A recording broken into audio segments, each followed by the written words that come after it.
1986, Vietnam, Star Trek, Batman, anti-war protests increased tenfold, and only 37% of the citizens supported the war.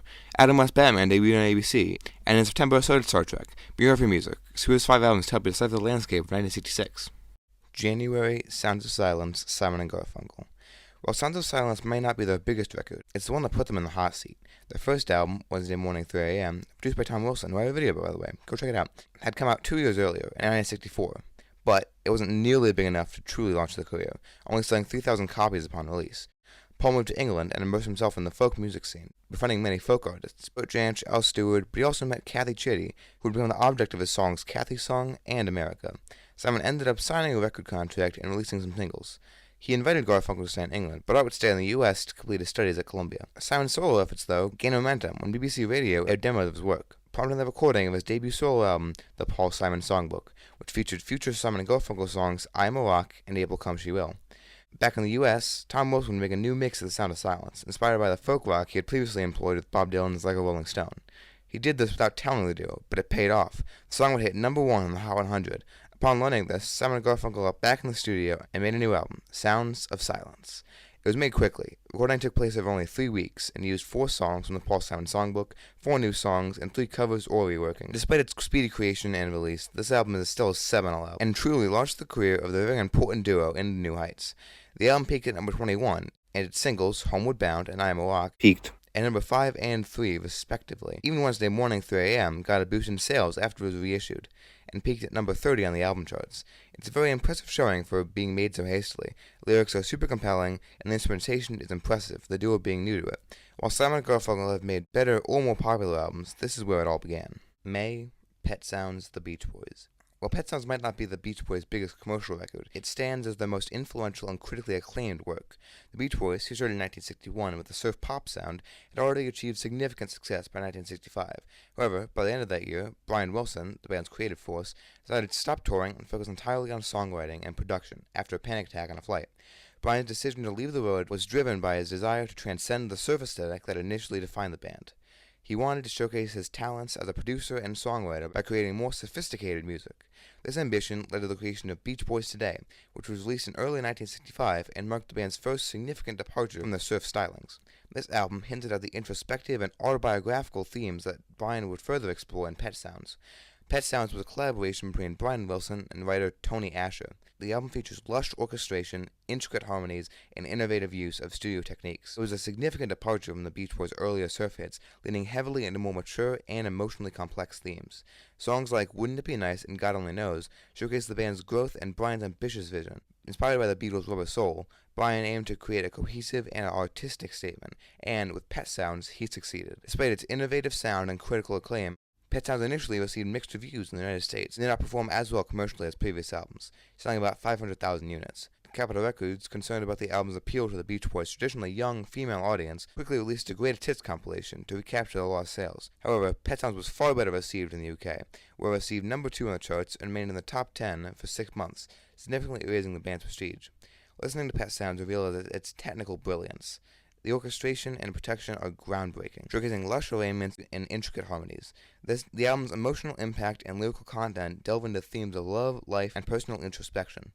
The lyrics are much more sophisticated than a surf era, and resonate with you. The sound of this album is impressive, certainly experimental for its time.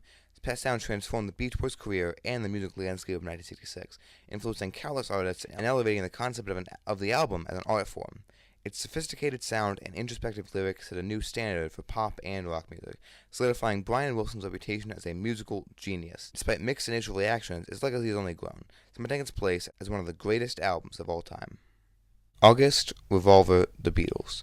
The Beatles, fully formed in Liverpool in 1960, initially gaining fame with their infectious brand of skiffle and rock and roll. By 1966, they had evolved into a global phenomenon and musical trailblazers, reshaping popular music with each release. Their journey from Love Me Do to Revolver marked a transformative period for the band and the music industry alike. Revolver, released in August 1966, not only showcased the Beatles' musical maturity, but also defined the psychedelic rock genre. Moving beyond their earlier pop hits, the album introduced sophisticated songwriting, experimental studio techniques, and a fusion of musical styles. The cover art even reflected the album's innovative spirit, contrasting sharply with their previous group photographs. The album opens up with Taxman, George Harrison's biting critique of taxation, marking the Beatles' first foray into political commentary. Paul McCartney's Eleanor Rigby stood out with its haunting string octet and a departure from conventional pop arrangements. Meanwhile, John Lennon's Tomorrow Never Knows drew inspiration from Timothy Leary's psychedelic writings, featuring avant-garde tape loops and abstract lyrics that pushed the boundaries of what a pop song could be. Revolver not only expanded the Beatles' sonic palette, but also changed the norms of popular music. Songs like She Said, and Your Bird Can Sing exemplified their ability to blend catchy melodies with intricate harmonies and experimental instrumentation.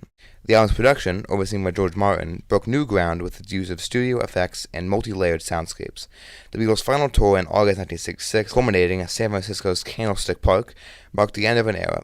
Frustrated by the inability to hear themselves over screaming fans, they decided to retire from live performances, focusing instead on studio experimentation.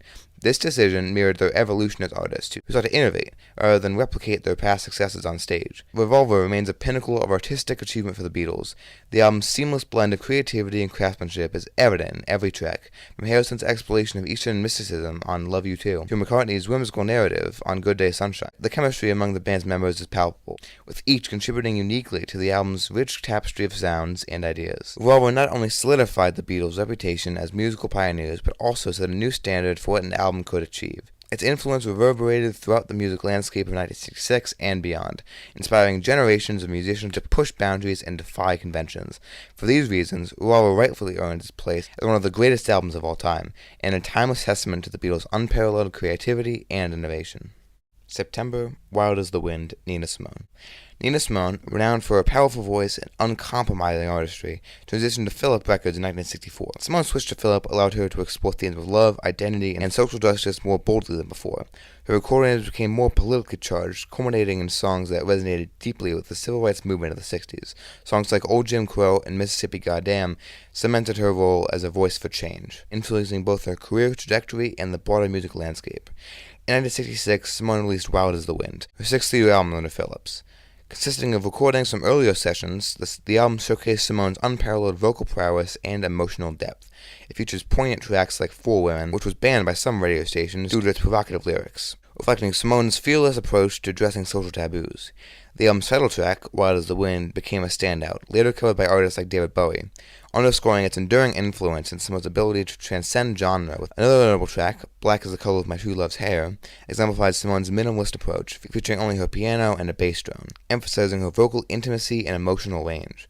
Wild as the Wind garnered critical acclaim and commercial success, becoming a Billboard Special Merit Pick and earned its place among Rolling Stone's 500 Greatest Albums of All Time in 2022 at number 212. Its impact extended beyond its initial release, inspiring subsequent generations of musicians and activists. Wild as the Wind epitomizes Nina Simone's artistic brilliance and social consciousness. Her vocal mastery shines through each track, blending soul, drama, and lyrical depth effortlessly.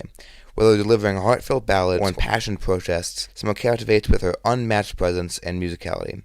This album stands as a testament in her enduring legacy and a must-listen for anyone captivated by the transformative power of music. October, the psychedelic sound of the 13th Floor Elevators. Emerging onto the local Austin music scene in December 1965, the 13th Floor Elevators quickly made their mark alongside contemporaries like The Wig and the Baby Cakes. Led by Rocky Harrison, the band also included Stacey Sutherland, Benny Thurman, John Ike Walton, and Tommy Hall.